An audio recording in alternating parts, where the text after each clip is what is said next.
Let's start with Jaxson Dart getting his first start. Looking pretty decent. Only 23% rostered right now in Yahoo leagues. He was quarterback 10 for the week, at least so far, despite throwing for just $111. But really what made up was the efforts on the ground. 10 carries, 54 yards, and that rushing touchdown. He was only quarterback 21, just completion percentage. Better, but not great. Quarterback 17 and ADOT. Of course, lost Malik Neighbors for the season with the ACL being compromised. Next 3 games, at New Orleans, Philadelphia at home, and then at the Denver Broncos. Great match against the Saints. Next 2 after that, not so great. What are your thoughts on Dart? How much he's spending? Again, in a single quarterback format. If he's available in Superflex, I don't know what you guys are doing because he should have been long gone. But Dart, to me, is probably like a $5 to $8 player at most, given the upcoming schedule. But I want to hear your thoughts, Horvey.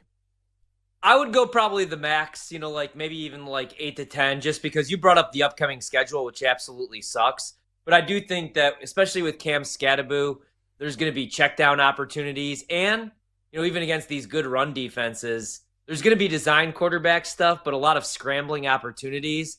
And, they call him Vanilla Vic for a reason.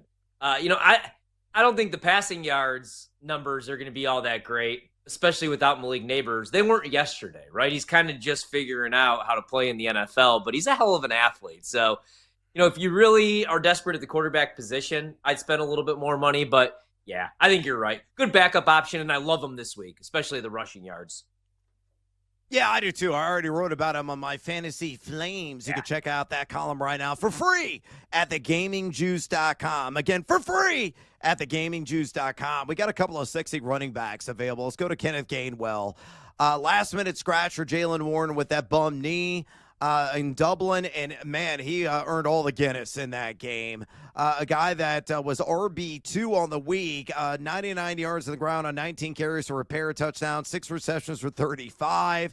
He's number 7 right now in fantasy points per opportunity, number 20, kind of surprising in yak per attempt, 9 missed tackles forced. He's been ultra efficient. Here's the schedule upcoming. Bye week this week, and then he comes back against the Browns. Good luck. And then at Cincinnati and Green Bay, who's been a bit of a defensive disappointment.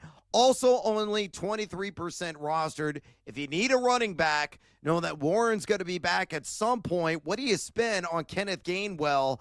I'm thinking like 12 to 15 at most. Yeah, 12 to 15. Definitely, man. We got touchdown! Oh, it's Bo Nix on the rush! How about that? Bo Nix called his own number, getting in for 6 as the Broncos grab the lead over the Cincinnati Bengals. Sorry there, Horvey, on your first touchdown prop. That's why I never bet those things. But I didn't have Bo Nix anytime touchdown either. Anyway, go ahead and digress on Gainwell. Yeah, man, I'm a fan, right? I was talking with some Steelers fans, including our boss, Andrew Williams, today, and he was like, I really like Gainwell. And you know what? I've always liked Gainwell. I thought he was better suited as a third down back or a career backup, but I don't know, man. Looks like he can handle that full workload. I considered yesterday taking the under on his rushing attempts. Thank God that I didn't. He can handle, it looks like, 12 to 15 carries per game, and he's always going to be a threat in the pass game. I thought he was like 30 years old. I'm not going to lie, man. Kenneth Gainwell, I feel like he's been around forever. He's only 26, too, so he's in the prime of his career for a running back. I like him. So if you're desperate, 12 to 15, and I'm really desperate at the running back position, so I might even overspend. And he's got the proper last name, Gainwell. Are you kidding me? He should have been a running back from birth, and he certainly was that and is currently in the NFL. Woody Marks marks the spot right now. For a lot of fantasy managers out there. I think he is overtaken Nick Chubb in this backfield. Only 31% rostered right now in Yahoo leagues. And a guy was RB4 this week, 17 carries for 69 nice on the ground, a touchdown, 4 receptions for 50, and another touchdown through the air. He's a guy that is number 6 in fantasy points per opportunity, 33 in yak per attempt, has only forced 4 missed tackles, and he's only number 45 in yards created in total. But again, he hasn't seen a ton of work unlike this week. Next 3 games upcoming at Baltimore, number 29. We've already talked about how they've really struggled in the trenches defensively, and that's in rush EPA's ranking. Then the bye week, and then at Seattle, number 3 in rush EPAD. What are you looking to spend on Marks? I say it's going to take at least 50 to 60% of your budget. You're going to have to shell out a pretty penny to get him. I think Chubb is still going to be involved in this backfield, but do you believe Marks is going to be the main man now moving forward?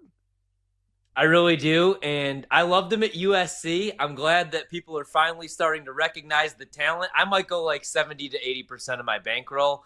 I considered today, I have the Jaxson Dart Offensive Rookie of the Year. I considered maybe just like a little sprinkle on Marks, man. I really do like him. He needs the opportunity. My concern, though, was the offensive line, which hasn't been very good. But that's more in pass protection. I'm a fan. So after 119 yards and 2 tutties, granted it was against the Titans, I'm a believer in Woody Marks. I love him.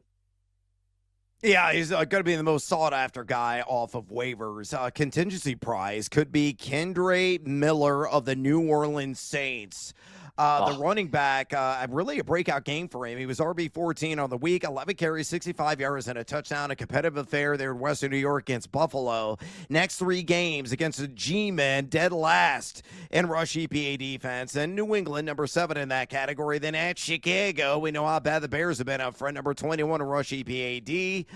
You look at Alvin Kamara, may or may not be with the team by the trade deadline. There's a lot of rumblings he could be on his way out. And Miller's been ultra efficient, number 9 in yak per attempt, 12 missed tackles forced. What are your thoughts on him? I'm spending like probably 15 to 20.